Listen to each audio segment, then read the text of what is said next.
Hi, everybody. Welcome to A Mighty Blaze. I'm Jenna Blum, one of the co-founders of The Blaze, and I'm here today with our Friday frontliner, Lynda Loigman. Welcome, Lynda. We're so happy to have you here.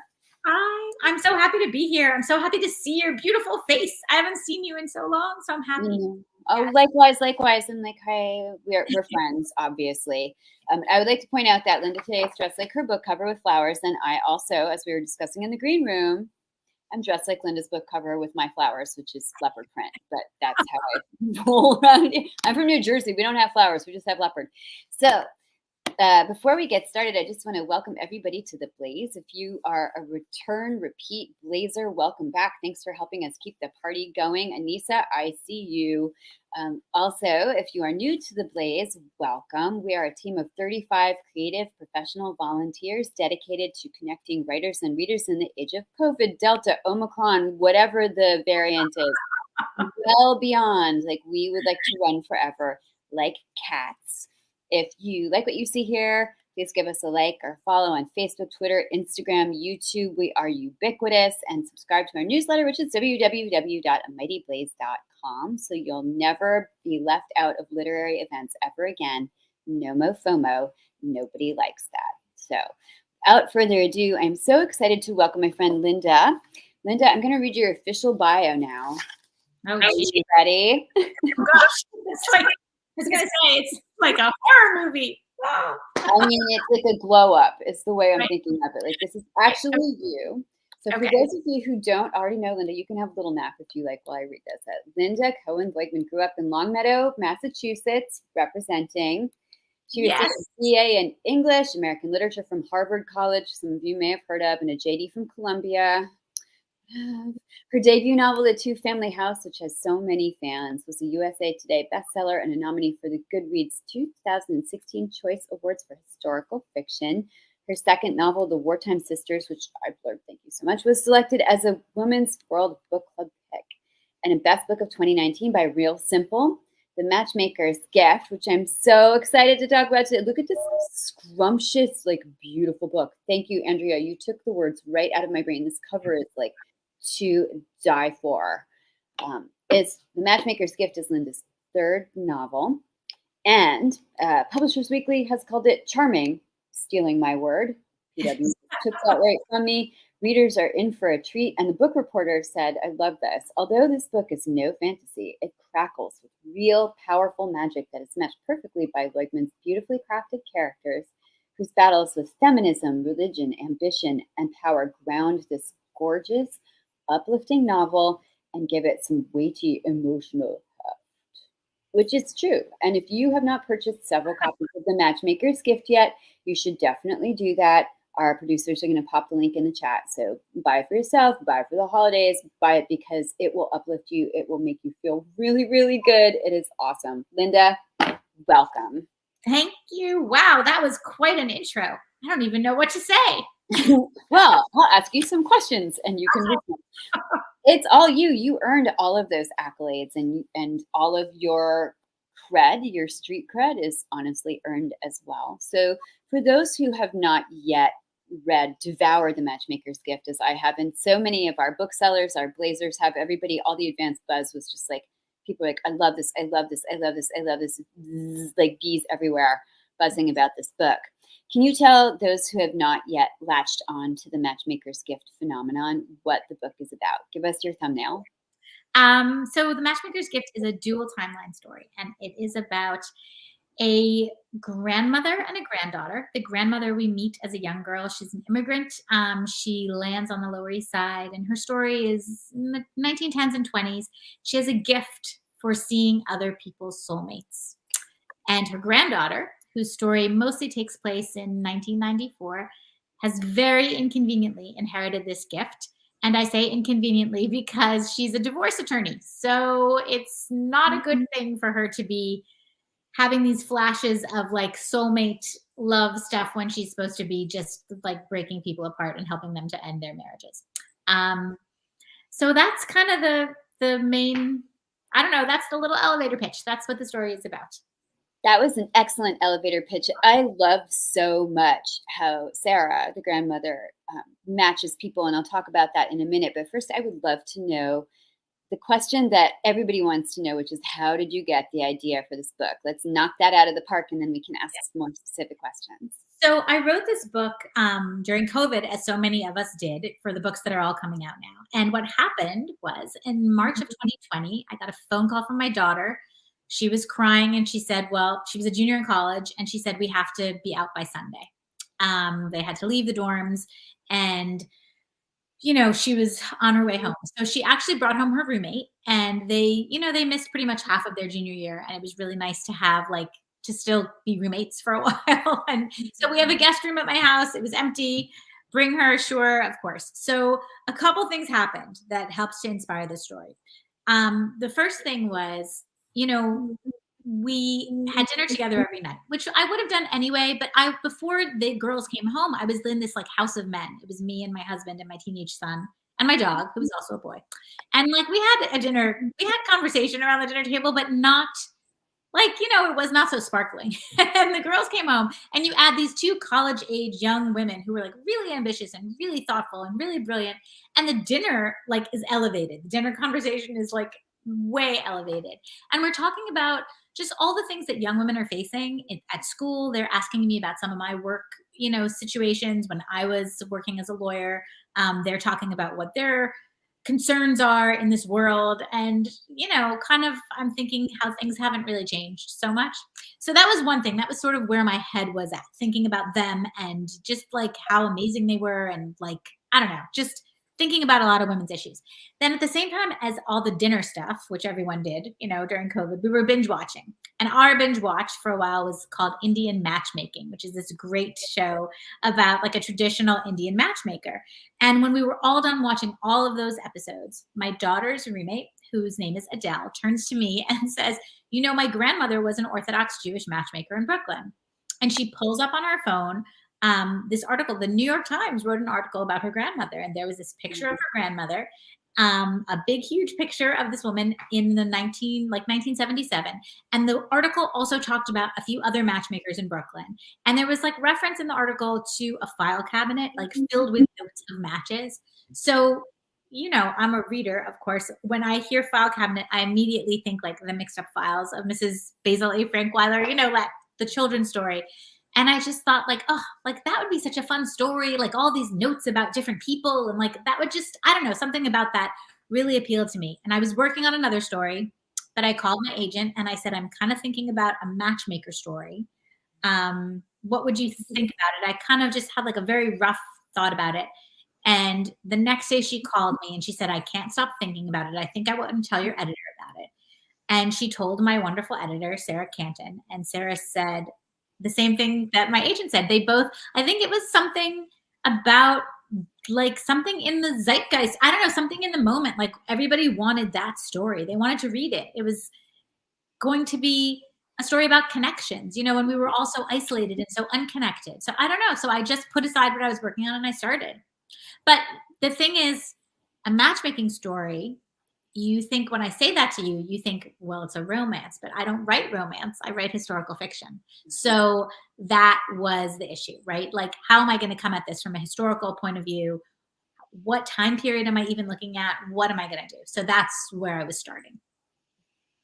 That's really fascinating. I would love to hear, because we talk so much about genre in my novel workshop and all the places we talk about this, and where the books are positioned on the shelf, so to speak, the digital shelf or the IRL shelf.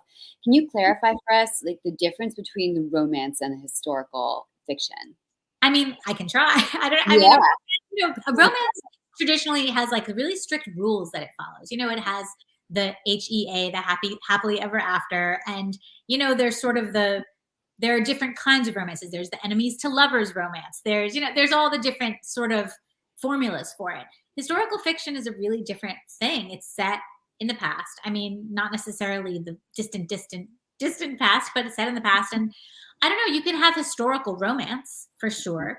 But this book, it's funny, someone, one of the reviews, you're not supposed to read your reviews, but of course I read all my, especially early on, I'm Goodreads, I can't help myself. And someone on Goodreads said, OMG, did I did I by mistake read a romance novel?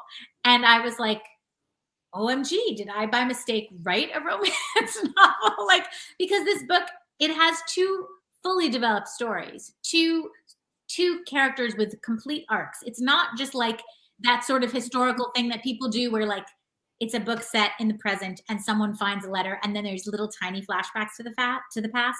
It's truly two fully formed timelines. And Sarah's timeline is very historical, but there are, of course, some romantic elements, not for her, but for the people she's matching, really. But then Abby, her granddaughter, it follows it feels like more like a romance, although it's not. I mean, she doesn't find, it's not about her romance at all, but it feels more contemporary. So there's, you can do anything with, my thought on genre is there aren't really rules. I mean, if this book is classified in some places, maybe on Amazon or Barnes & Noble, wherever, as historical fiction, but then it's been classified as romance. I'm speaking on a couple romance panels. There's a touch of magical realism that's in it that I've never done before, which I'm so proud of. And so what is it? I don't know, but it's a book I love. That's what it is. That's my genre. I don't know. I love it. Okay, this is the books we love genre. Where am I? Here I am. The books we love. This definitely falls into that genre. We do think about this so much, and I think about romance or any sort of strict genre as something whose plot is sort of predetermined. So that as a reader, if I were picking up a romance or a Western or a sci-fi, there are certain things that I would expect have to be in there. But as you said, your book combines many gifts. Like, see what I did there. So I actually learned a lot about the history of the Lower East Side while I was reading this, and I'm half Jewish. I'm a bad Jew. Like, this is what I call myself because my dad. I am definitely a bad Jew. I'm like, Rasha, what? Like, I'm just still like, I have to ask people, like, when are the holidays again? Because my dad, who was Jewish, called himself a bagel Jew. Like, he was Jewish in culture only and like in food. Religious. Yeah, exactly. My mom was a recovering Lutheran, so both of them were like, your religion is like disco. I mean, like, like whatever, right? So, but I do know a fair amount about Jewish issues and Jewish history from researching World War II novels, and you can't actually like escape that. And I feel very strongly about those histories, and I feel like my grandfather grew up on the Lower East Side. He was the son of a plumber, and he became a Madison Avenue lawyer, like a big macher, and like pulled himself up. And so I grew up hearing stories about the Lower East Side to some degree. My grandfather also was in love with pickles, by the way, which is like a huge family thing I'll ask you about. But I mean, who is not, right? But I felt as though I learned so much about the sort of visual, tactile panorama of the Lower East Side as a especially Jewish community, Jewish culture melting pot. Can you talk a little bit how you recreated that for us so skillfully? I mean, the sad thing was I couldn't go down to the Lower East Side because it was like the early days of COVID when nobody was going anywhere. But there are fortunately so many resources online, and so the museum at Eldridge Street, which is an amazing venue for those who haven't been there. It's a very old synagogue. It's one of the oldest synagogues in Manhattan. It's a museum now. It has an amazing website, and there was. I did research there, the Jewish Museum, the Museum of Jewish Heritage, a lot of places like that. The Tenement Museum was really helpful to recreate that whole world. But in terms of, so there were kind of two things. There was the whole Lower East Side life that I wanted to recreate, but then there was also love. And the Tenement Museum had this virtual exhibit called Love on the Lower East Side, which was amazing and like a huge help and a big starting point for me for this book. Because originally, like I said, trying to figure out the timeline was the hardest thing, or at least the first thing. Because when was my grandmother going to be making matches? Like at first I thought, well, the 1950s would be great. Like everyone loves the 1950s. I'll have her do it then. But when I started researching, the more that I found out about the Lower East Side in the 1910s and 20s, the more I knew that that was my time period. That was the time period that I wanted to cover. And part of the reason for that was this exhibit, Love on the Lower East Side. They referenced a wedding that took place in 1909, which was a wedding of the daughter of, her name was Edith Karp, the daughter of a Romanian immigrant who they called the pickle millionaire because he had all these pickle stores and farms on Long Island. And there were 2,000 people invited to this wedding. There was something called a schnorrer's tithe the day before where they handed out like money to the poor. It was just this huge thing. And it was covered in the New York Times. Like, who would have thought the New York Times would write up an immigrant wedding? You know, like it was just really unusual. And the the article used the Yiddish word for matchmaker, which is a shadchan. And I thought, like, since when does the New York Times use Yiddish words in it? So that article had a line that just made me want to write about this time period. And the line, I will quote it for you as best as I can remember it. It said, "At the wedding, the scent of roses and orange blossoms mingled with the odors of dried herring and pickles." So when you hear that, I sent it to my editor right away. I was like, well, this is like what I want to write about. Like, this is what it is. And there was this whole idea of that this was not an arranged marriage, that this was a love marriage, which was a very modern idea. So you had those themes of like old world, and that's what the Lower East Side was then. It was all these people from the old world, but they were in the new world. And that was part of the life. That was part of the theme that was going on. They were trying to assimilate. They wanted to become American. So the idea of a white wedding, a wedding with a white dress, a wedding that wasn't this outside kind of shtetl wedding, that was for love, that was modern, was something really interesting and really new at the time. So that was something that, was going to figure into my story. And that was something that was part of the world that I was creating too. So love on the Lower East Side, life on the Lower East Side. There were a lot of fun things that I found out about. The Knish War of 1916, which was a fun, like basically a price war. But when I hear Knish War, I think Romeo and Juliet. So my matchmaker matches a young woman from one Knish shop to the son of the competing Knish shop. And then just like the pushcart peddlers on Orchard Street and Rivington Street. I have a lot of those. Just kind of all of it. The settlement houses, the sort of organizations that the immigrants belonged to help keep them connected to their homeland, the Landsmannschaft. It's just like all these really interesting things. And so I just tried to weave all those things into the story. You did such a beautiful job, from Pickle King to the Knish War, and you truly have a romantic's heart, because when I hear Knish War, I think, oh, knishes, which knishes are better, and how many knishes can I eat in one sitting? You know what it reminded me of a little bit? I'm just making this connection now, but there was a fabulous children's book series that I loved so much as a child called All of a Kind. Oh, All of a Kind Family, yeah. No, absolutely. These 5 little Jewish daughters who were growing up on the Lower East Side, and I didn't actually know that I was reading about my own family's background. But now, like in Matchmaker's Gift, I knew that I was watching my grandfather's childhood memories come to life, which is such a gift to all of us. One of the things that I loved about the book was exactly what you're talking about, the transition from traditional to, quote, modern ways of living. And one of the sort of interior wars of the book is not just about knishes.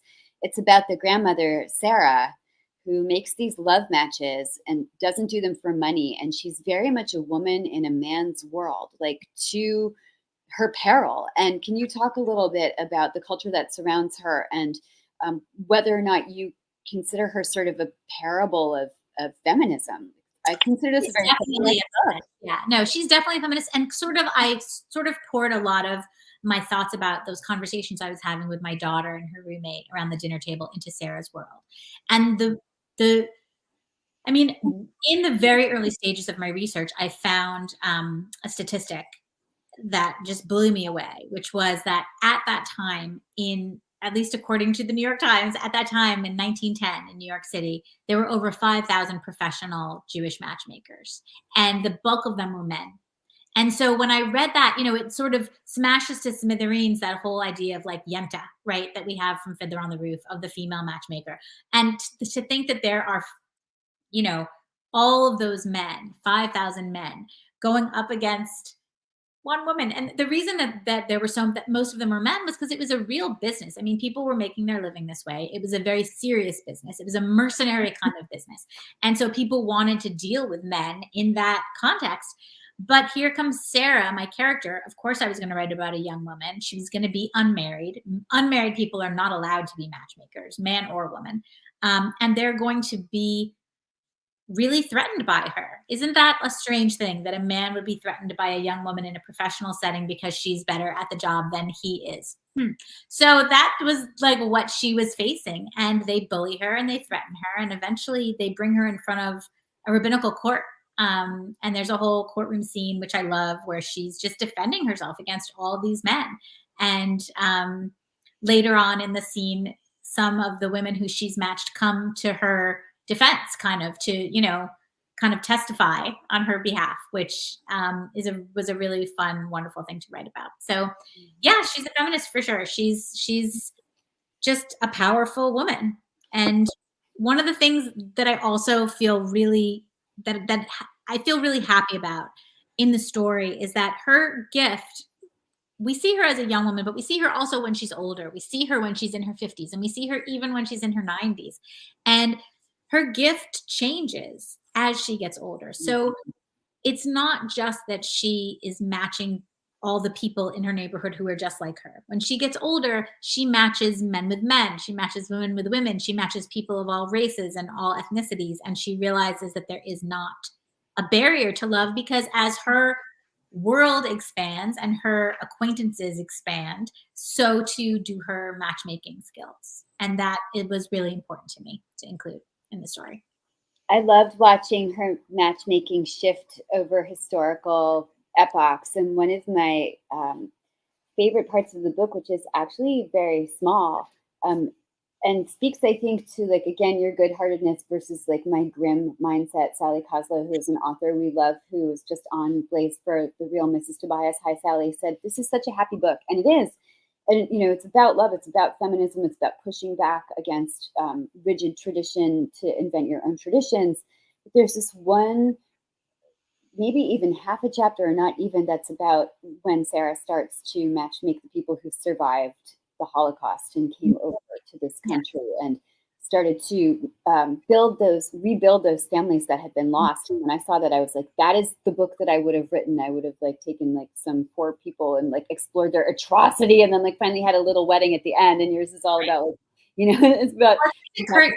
I don't know. When she was moving, as she was getting older, and I wanted to write about her getting older, I knew that I just like the idea of, you know, when she's young, all of these men are kind of pushing back against her and excluding her. And then when she is older, after the war, they come to her, the rabbis of New York come to her and say, help us rebuild all the people that we've lost. And she does. And, you know, I don't know, that was just really important to me to kind of stick that in there. And you're right, it's like a page, you know, it's a couple pages, but it was just this idea of like, what would her future have held? What would the future of a woman like her have, you know, what piece would she have played? What part would she have played in that time period? And I think she would have played that part, you know?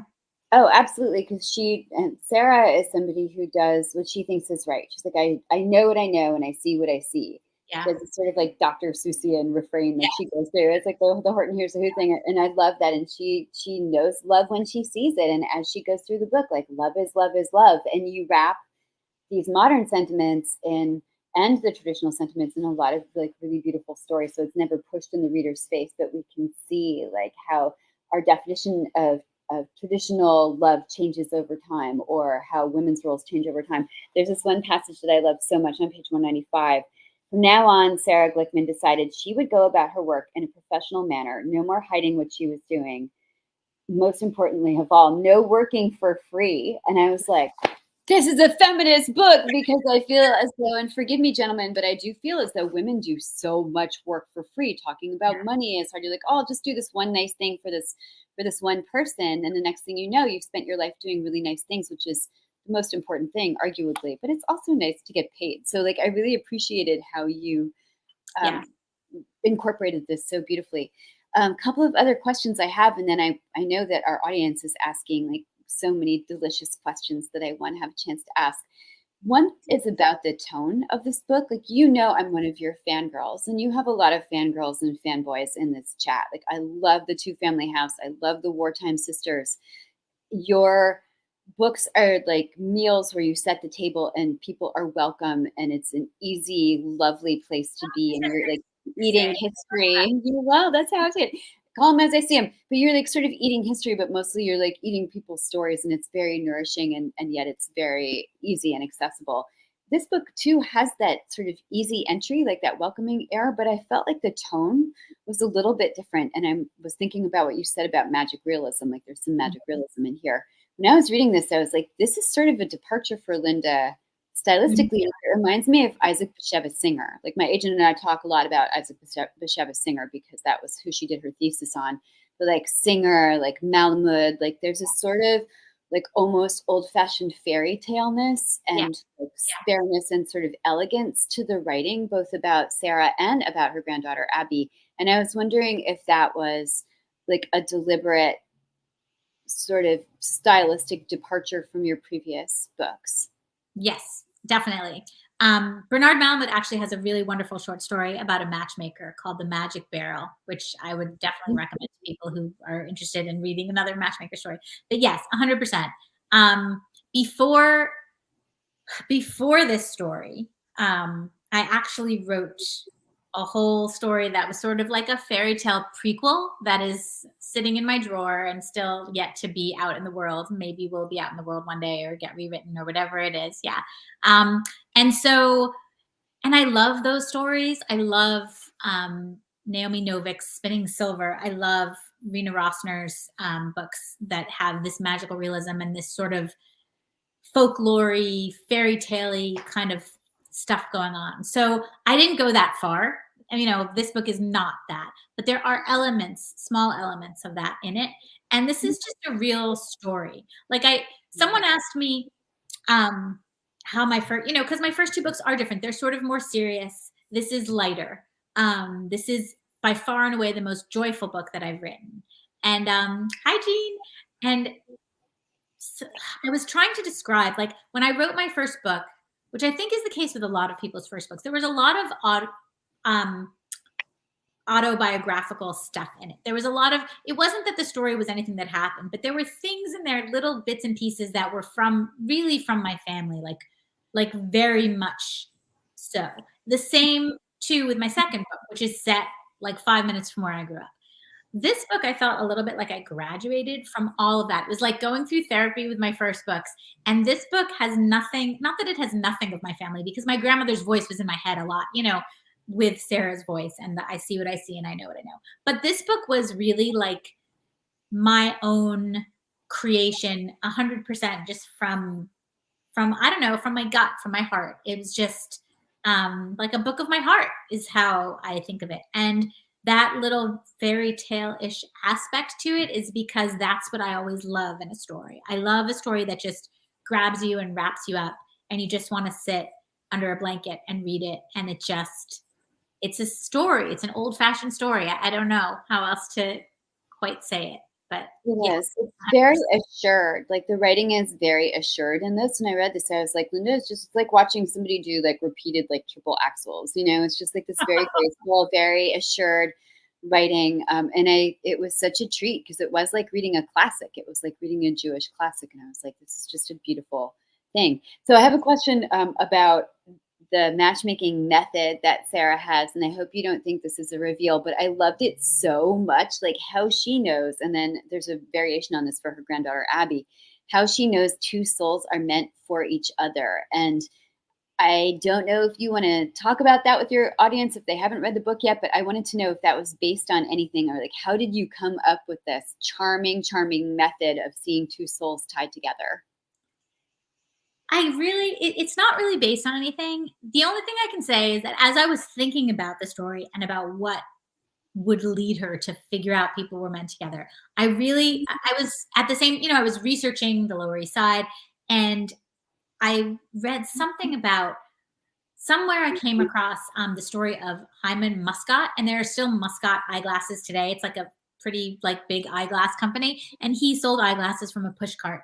And it just, when I read about him selling eyeglasses from a push cart on Orchard Street, it's just this idea of all of the themes of sight that we're bound up with when we talk about love at first sight, love is blind, all of that. And so that becomes a theme in the story. And it seems to me that she would have to have some sort of visual clue, that it wouldn't just be, an intuition sense where she would go, I got it. Like it would, if there would be something outward, something physical that she would see. And that's what happens. And of course, like she has to go get glasses because her eyes are bad. But so, and I love that too, that her eyes are bad, but at the same time, she can see this certain glow or whatever it is that she sees. It's different with different people. And things shimmer sort of in her mind's eye. And that's, I don't know, just that it just sort of came to me. It just grew out of the course of the research. And then of course, after I wrote it, I just didn't know if it worked or not. Because how do you really know? But my editor really liked it. So I was so happy when she, sort of blessed it and said, yes, that it works. Thank you to you, and thank you to her, because I love that. And sometimes with magical realism, I get a little impatient because it distracts me from the story. Yeah. Because I think, well, that would just never happen. Like the owls don't actually talk, people. But I loved how this was woven in, that Sarah can see light connecting people who are meant to be together. And I'll just leave it at that. And this is why doing these interviews is such a privilege, because you get answers to questions you never would have expected. Like to me, that just seemed like a natural phenomenon or a bit of like whimsical imagination that you had the genius to like invent and put in the book. And instead it's based on the symbolism of sight and love being blind, or, love at first sight. Like that is fascinating. Thank you. Well, thanks for asking. Yeah, of course.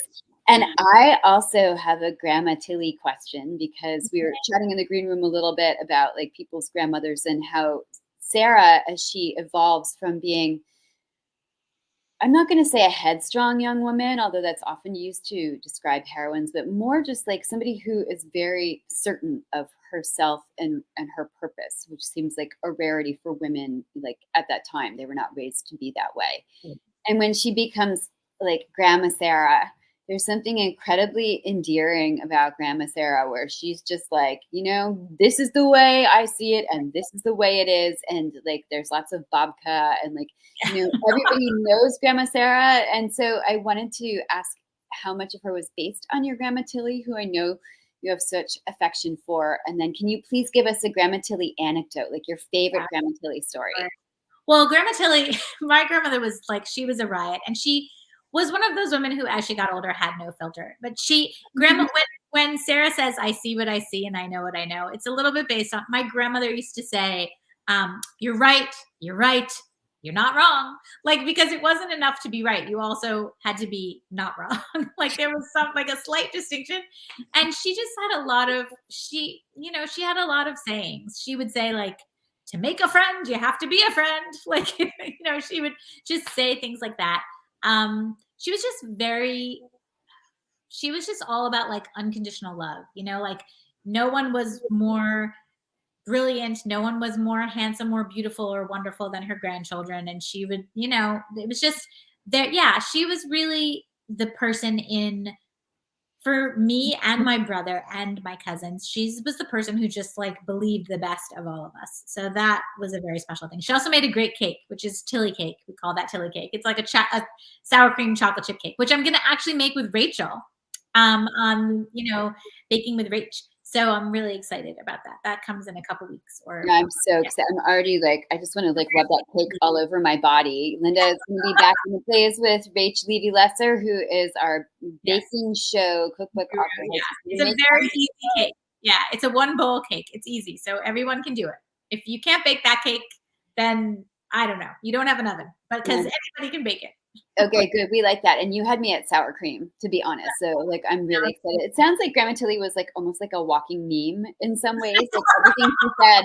Jean Meltzer said that she wanted to make, I know what I know and I see what I see, or vice versa, onto a t-shirt. And I'm just like, be a friend, you gotta be a friend. Like, we all need more Grandma Tilly. Okay, we have so many audience questions, and so many of them are things that I myself wanted to ask. So okay, I believe there's so much more to Sarah's story. Do you see yourself writing a sequel? That is from Anissa, who is our biggest Blaze party girl. Hi, Anissa. Thank you for the question.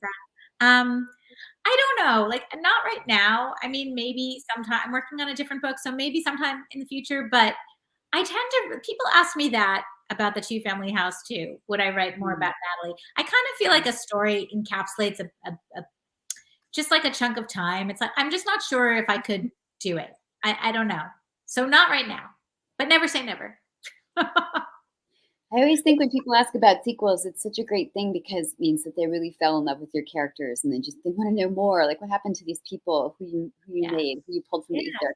So Yeah. Sally, our Sally says, Linda, do you believe in love at first sight? I love Oh, this question. Sally, Sally. I mean, I do. I think I do. I was set up on a blind date with my husband. So I wouldn't say that it was necessarily love at first sight, but I knew he was special right away. I knew he was really kind. There's just, I don't know. I think the reason people are so fascinated with stories like this and with love generally is because we just don't know, right? Like it's a mystery. What attracts a person to another person? Forget about even just love, like attraction too. Like, what is it? How do we know? We don't know. Nobody knows. So, sure, I believe in it. I believe in luck when it comes to love. Like, my roommate set me up with my husband, but I don't think that she had like a matchmaking gift. I think it was kind of luck um, at that point. But I don't know. I do, but I'll say yes. Between yes and no, I'll say yes, sort of. That's true. I'm gonna just say like my favorite line from When Harry Met Sally here, which is you just know, like you know about a good melon. Like this is my favorite. I'm gonna ask a follow-up question to Sally's before I take Jean's question and mine is like, did you know about your husband? You said it wasn't love at first sight, but did you know like you knew about a good melon? Yeah, for sure. Yes. I mean, so I met him, I was in law school, he was in law school, though we were at different law schools, and it was the summer, and I had a job working for a law firm, and it was right by Rockefeller Center. And like he picked me up for our first date, which in the city is very unusual. Like you meet at a restaurant or a bar. Like the guy doesn't usually pick you up, or they didn't like in 1992. So, but he did. He came and he picked me up and he took me home too. He like took me in a cab and walked me to my door and had the cab wait. And, that was really sweet and really special. Like he was a good one right away. That So is so sweet, and you are so smart because I would be like, "Wow, are you like dragging me across Manhattan on a motorcycle by my hair? You are the one for me." Oh, do you also do shots while you're doing that and smoke 5 cigarettes out of your nose? Awesome. Come sleep with me. So yes. Jean asked, "I'm curious about where you got the idea of Sarah seeing light when somebody is a match." We were just talking about this a little bit, and was this inspired by something in addition to like the Love Is Blind or Seeing, or your own love story? oh, um, no, I mean it was just I don't know. I didn't know how else to describe it. It just seemed like that's what it would be. Once I knew that I wanted it to be something visual, the light seemed to be just what it would be. I don't know. It's sort of, I guess when you think about things visually, then you think about like a scene in a movie and what would it be? I think I was kind of thinking that like if the scene were something I was watching on TV, what would the reader or the watcher be seeing? And that's what it was. So that's kind of how it came.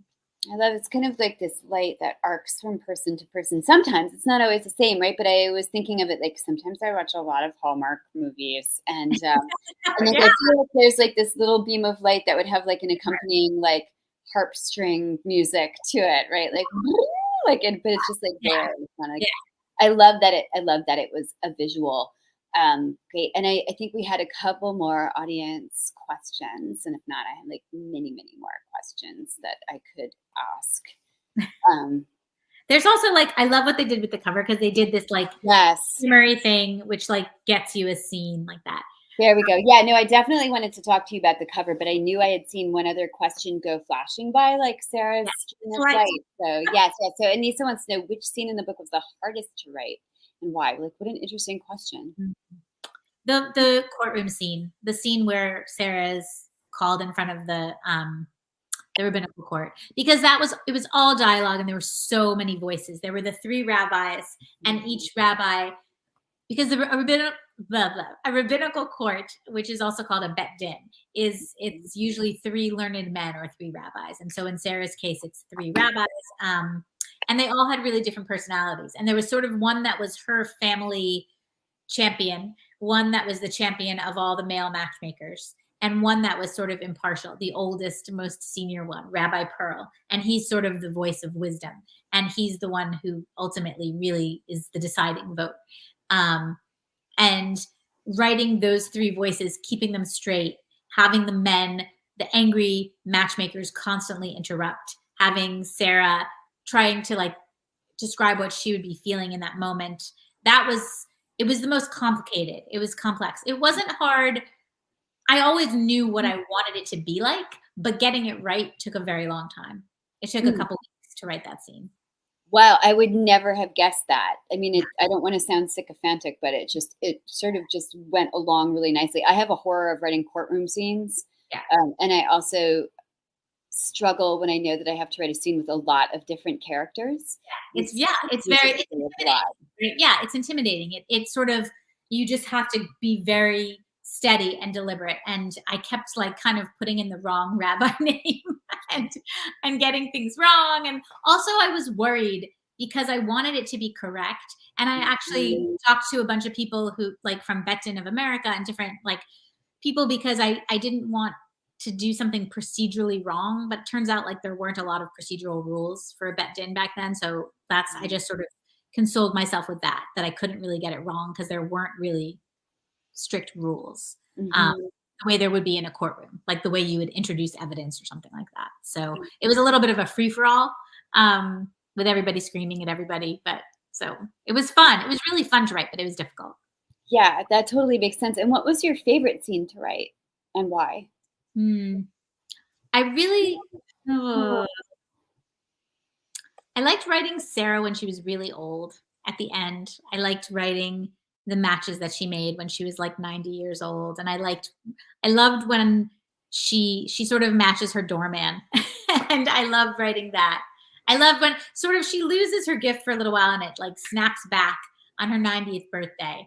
And she's sitting in a restaurant, which is a restaurant that I remember from, I don't know, when I used to live in New York across from Lincoln Center, and she's with her family and her grandchildren, and they light a cake for her, and the light from the candle bounces around and zips and like bing, bing, like connects two people, and she sees that. And that was a lot of fun. I don't know. I loved that part.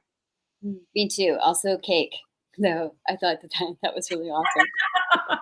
Okay, please tell us about the cover, and then I have two more questions before I release you. But like, I am obsessed. Everybody's obsessed with it. As soon as I held up the book, we're like, beautiful cover, beautiful cover. And all authors know, like, some covers are like, okay, our cover is nice, and then some are just like, boom-tastic. Right? This is a boom-tastic. Thank you. So this cover, I'm so happy about it because it was the first time like that I had a lot of input, and so what I said to my editor like early on was, I have a lot of thoughts about the cover.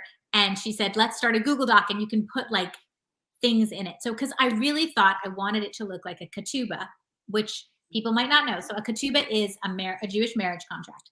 And I have my ketubah, which I took off the wall so I can show you guys. Please, I would love that.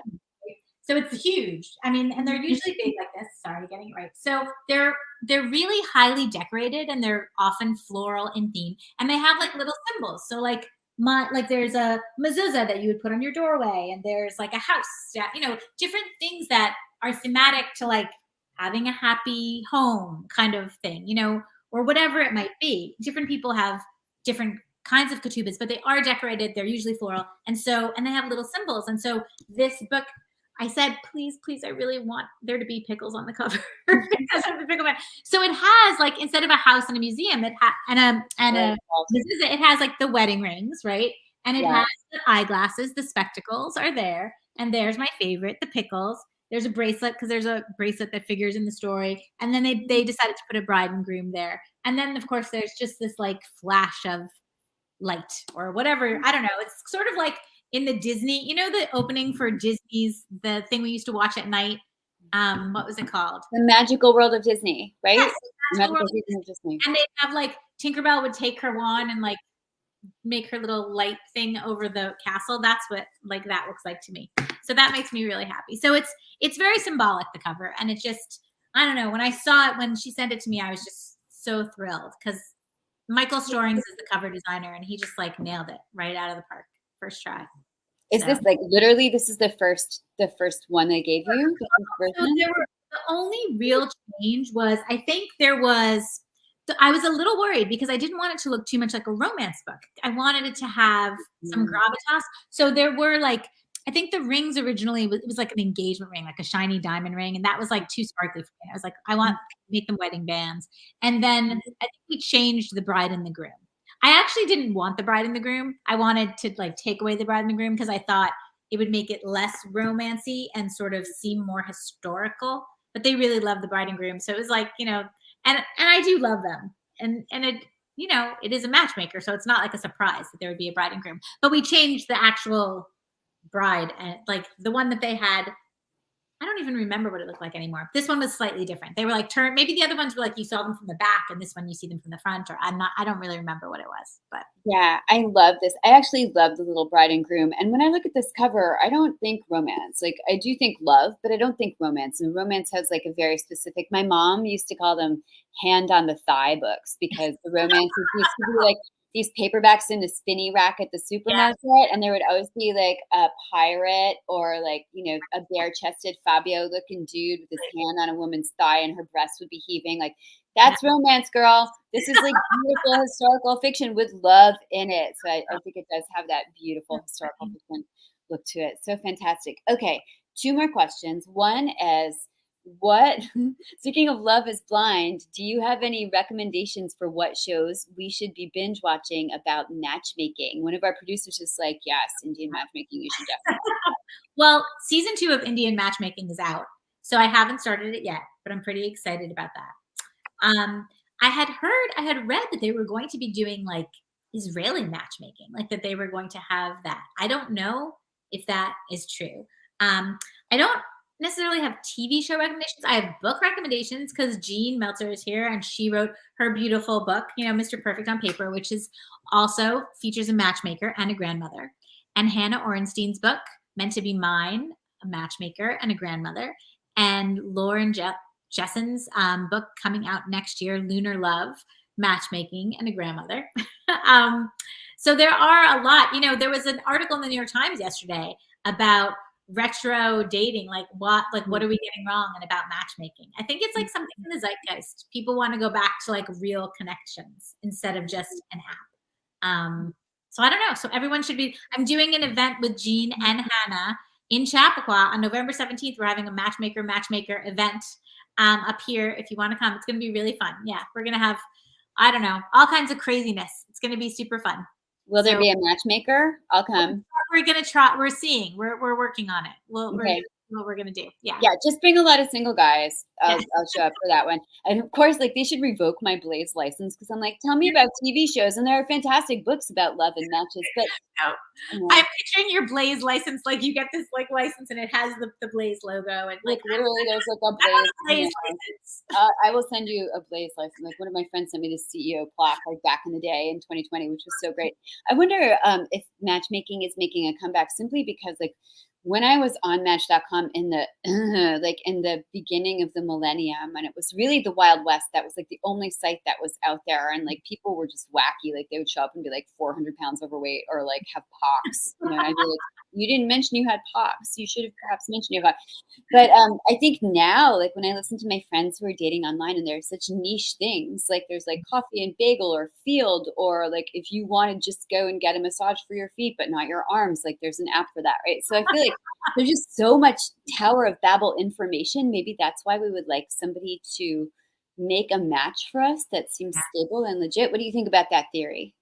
I mean, I think that's true. I think everybody wants to think that there is a person out there who might really know who would be for them, right? Like we all have issues with our own mothers. Like my mother definitely never would have fixed me up with anybody when she was alive. But like we all want to think that there is some like grandmother maternal character that we could hire who would be the grandmother / mother of our dreams, who knows us so well and who would also be super tapped into all of the single people who we might like in our lives and would be able to truly tell us who we should love. Like, of course everyone wants that. Like, why would we not want that? It would make it so easy and so special and fulfilling and feel so right. So I think, yeah, everyone wants that. Mhm. But I'm laughing thinking because my mom did try to set me up oh, once, really? and she tried to set me up with her handyman who was like this Texas dude who called her Perk for Perky. He called her Perk for short, and he's like, "Hey, Perk, I think your daughter is really pretty, and I think you should set me up." So she's like, "You should go out with Brian." I'm like, I don't know that I live like 80 states away. I'm also living with another man, so that probably isn't going to work. And she's like, "But Brian deep fried a turkey for me on Thanksgiving, and that was like his qualification for like dating me." I was like, you are confused. So my mom was like the anti-matchmaker. She was like the That's so funny. anti. Okay, That's two. I have like a conjoined question now for like your last question. The first is like, what advice do you have for writers in general, and especially like aspiring writers? I think, and then the other part of that question is, what advice do you have about love? That's Lynda advice. oh, okay. Looking for love, looking Yeah. for a book deal, both of those Okay, things. so I will do them. I'll do them separately. I'll do the writing one first because that one's easier. The writing one would be just like you have to keep writing. You just have to keep writing. In my very first writing class, which I took for like it was more like a workshop. I took it for like 5 years, and the teacher would say like the only difference between a published writer and a just like hobby writer is the published writer just never stopped writing. And I think that that's really true. And I think that you have to have a very thick skin and you have to persevere. Like I said, I wrote this whole book. It's in a drawer. Like I've written actually like one full and two half books that, nobody will read. Maybe I'll give them to you, Jenna, and maybe you'll read them one day. But, like you have to keep going. You have to be strong and you have to, if you love it, if you have a story that you love, you have to just keep telling it and trying to write it down. So that's my advice on writing. My advice on love is that I've been married for 27 years, which is a pretty long time. And I have to say that you have to choose to be kind to the person that you love, like every day. Because let me tell you, being in your house for 2.5 years with someone and worrying about your children and worrying about your jobs and worrying about all the things that you can worry about and your aging parents and your dying parents and your dog getting up in the middle of the night and every other thing. It is very easy to not be kind. And it is very easy to just choose to just take things out on the other person and whatever it is. But when you love someone and you keep it's a choice every day.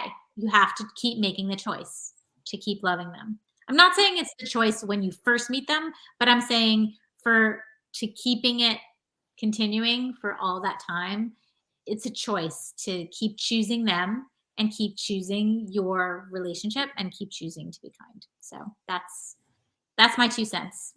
I love that. It's like when they say love is a verb, which is maybe Yeah. something else Grandma Tilly would have said, but kindness is also a verb, right? Kinding. Yeah. Is that a verb? I don't know. Anyway, I think it's our friend Tori said truth, one of our authors' son who said truth, and I think that's true. And I think this interview has been so amazing. It like sprained Well, I love my hands. The so much. amount of people who made the art. Every time I talk to you, I'm just sad that I'm not like in the room with you. That's my only sadness right now, that I'm not sitting next to you and hugging I you. mean, you are in the room with me. You're in the room with all of us. But I know, I would love to give you like a big, huge hug. Where's Winston today? Where's the dog? Winston, actually, it's a long story. He's not in the house with me right now. He's with my friend, but it's a long story. I'll tell it to you another day. Okay, you can text it to me. Sorry, I didn't mean to hijack, but I was supposed to be away today. I was supposed to be away, and I'm not away. So the dog had to go stay with a friend for a day, but he's going to come home later. and so he's having a little vacay, and then you guys can have a reunion. Like that is the true love match, is like Lynda and Winston. If you guys don't already subscribe to Lynda's newsletter, but also follow her on Instagram and on Facebook and on Twitter. You'll Because see she some posts a lot of Winston photos and also like more photos of this beautiful book and all of her events. And your event playlist is crazy. Like you're doing like both of those events. Yeah, it's pinned on my Instagram profile. So I'm L Loigman on Instagram, so you can go see and come see me. I have a couple virtual things next week, and I'm going to be in Massachusetts. I'm going to be in Springfield. I don't know. Where else am I going to be? Indiana, Everywhere. Florida, St. Louis, Michigan, Hartford. I don't know. All these places, crazy places. So come and see me and say hi. Go give Lynda a big hug and tell her how much you love this book, The Matchmaker's Gift. Everybody, don't forget to buy at least 14 or 15, maybe 35 copies because you will brighten the lives of You're everybody. hungry over Yom Kippur. You can read this while you're fasting, and you will be a little bit hungrier because it has a lot of food in it, but that's okay. It does. And then you'll be so happy when the fast is over and you'll just be like, now Yes. I'm going to eat everything in the book. Oh my gosh, Lynda, it's such a joy to see you. Thank you so much for joining us Thank today and you taking so the much for time to do having this. me. No, Okay. we love you. See you soon for the cake. Yes.